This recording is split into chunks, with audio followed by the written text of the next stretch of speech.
নমস্কার। স্বয়ং শনিদেব হনুমানজিকে বলেছিলেন, তোমার যে ভক্ত আছে এই ক্রিয়া যদি করেন, এই উপায় যদি করেন, তাহলে আমি ওদের কোনোদিনই দুঃখ কষ্ট দেব না, ওদের ধান্যে ধান্যে সর্বদা করিয়ে রাখবো।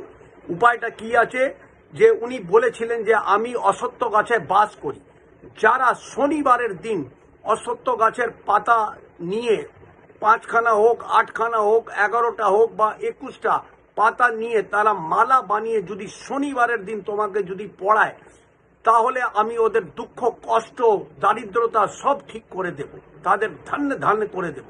এই কথাটা স্বয়ং শনিদেব হনুমানজিকে বলেছিলেন। তাহলে আপনারা এই জিনিসটা সর্বদা মনে রাখবেন। আপনারা শনিবারের দিন অশ্বত্থ গাছের পাতা 8খানা হোক, 5টা হোক, 11টা হোক, 21টা হোক নিয়ে মালা বানিয়ে, তাহলে আপনারা জীবনে উন্নতি করতে থাকবেন।